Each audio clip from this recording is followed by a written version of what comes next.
Bonjour, j'espère que vous allez bien. Aujourd'hui, avec la deuxième partie de la boucle while. Donc, avant de commencer cette nouvelle partie, j'aimerais bien rappeler donc comment installer et utiliser le compilateur Python. Donc, pour moi, j'utilise ce compilateur EduPython. Donc, vous allez sur Google et puis tapez EduPython. Voilà. Et vous allez directement sur le premier lien. Cliquez sur le premier lien. Voilà. Ensuite, téléchargement. Et que vous avez sur le site. Cliquez sur téléchargement et puis sur cette icône. Et vous allez télécharger la dernière version. Donc, télécharger et installer. Voilà. Revenons à notre deuxième partie. Voilà. Donc, dans la première partie, on a vu comment utiliser la boucle while. On a vu donc les premiers exemples. Donc, je vais faire un petit rappel. Par exemple, i égale 0, while i inférieur à 5, print i. Puis, incrémenter la valeur de i. Voilà. Donc, qu'est-ce que ça va afficher? Bien sûr, on commence de i égale 0 et on arrête la boucle dès que i est égal ou supérieur à 5. Donc, tant que i est inférieur à 5, on va faire ça. Ça veut dire qu'on va afficher la valeur de i. Et bien sûr, à chaque fois, on incrémente la valeur de i. Ça veut dire qu'on passe à la valeur suivante. Regardez le résultat. On va afficher donc les valeurs de 0 à 4. Voilà. Ça donc le résultat de ce petit code. Voilà. Donc, bien sûr, on peut faire à chaque fois des conditions. Voilà.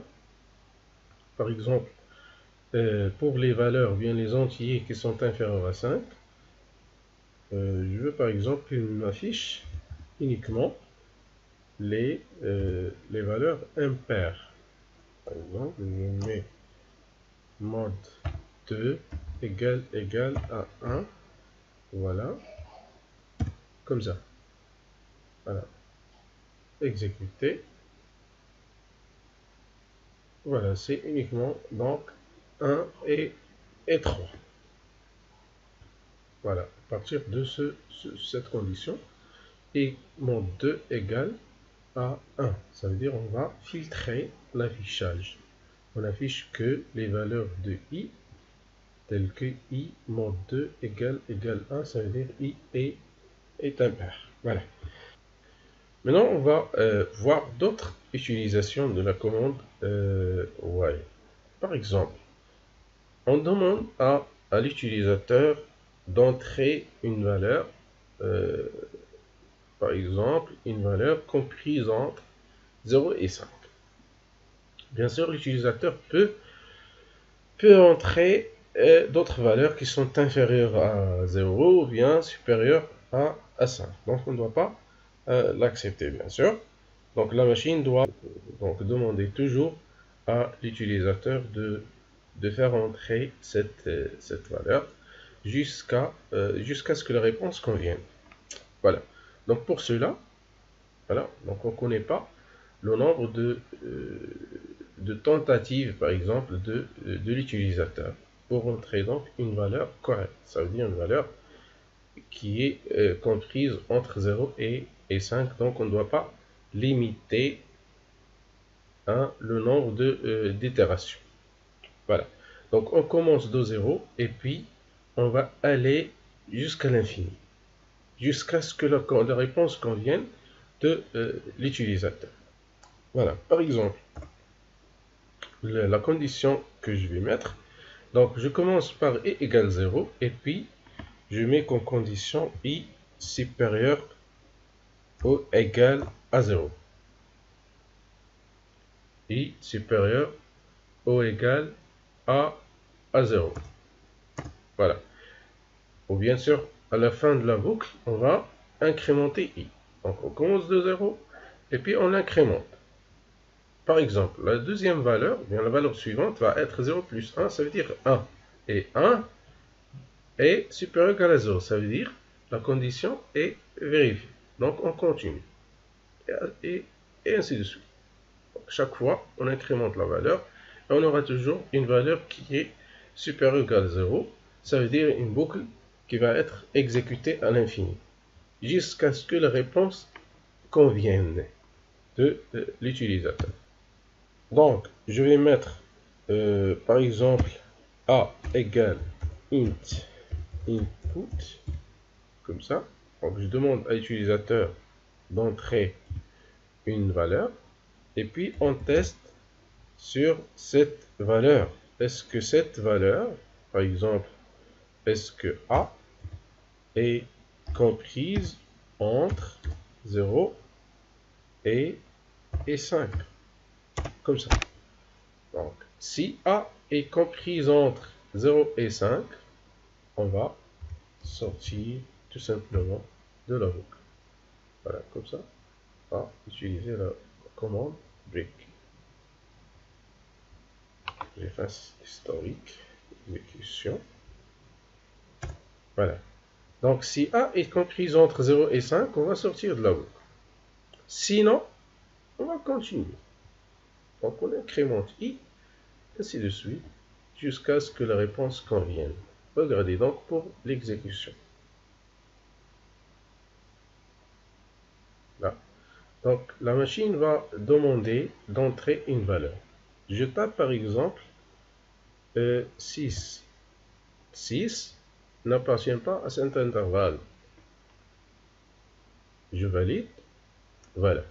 Il demande encore une fois d'entrer une autre valeur. Je tape par exemple moins 2. Moins 2 n'appartient pas à cet intervalle. Encore une fois, la machine va demander d'entrer une valeur. Je tape par exemple 2 et dans ce cas, on va sortir. Puisque 2 est comprise bien sûr entre 0 et 5. Bien sûr, pour afficher la valeur entrée, on peut mettre à la fin de la boucle print A, comme ça, print A, pour afficher la valeur correcte. Donc, je refais l'exécution, je tape 6, 6 n'est pas une valeur correcte, moins 1 n'est pas une valeur correcte, 3, une valeur correcte. Donc, il va afficher 3 bien sûr. Voilà, et on peut aussi ajouter des indications pour aider l'utilisateur à entrer par exemple la bonne réponse. Donc, on lui demande d'entrer une valeur, puis on va faire un petit test sur cette valeur. If a inférieur à 0, on va lui dire print plus grand. Ça veut dire vous devez entrer une valeur plus grande que cette valeur.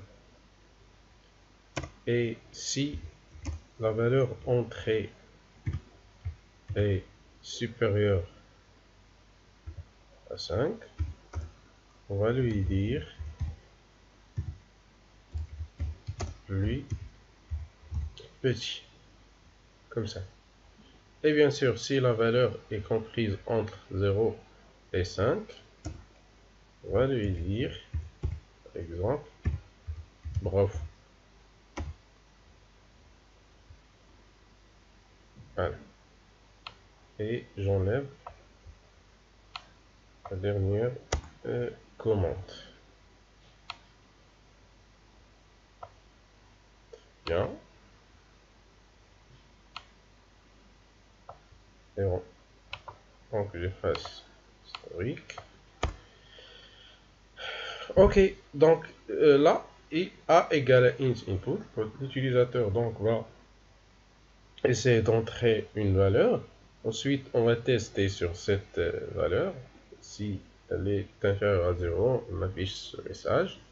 Plus grand, ça veut dire l'utilisateur doit entrer une valeur plus grande. Et si a est supérieur à 5, on affiche plus petit. Ainsi de suite. On exécute. Voilà. Par exemple, je vais entrer 6. Voilà. Entrer 6. Donc la machine va l'afficher donc plus petit. Hein.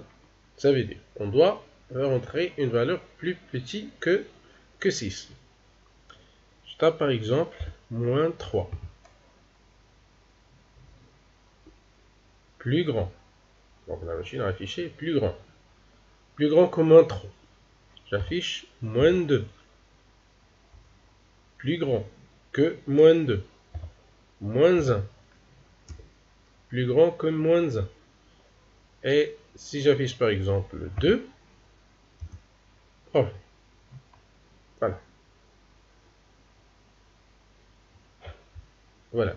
Donc ce genre de cas, hein, comme j'ai dit, on ne peut pas utiliser la boucle for.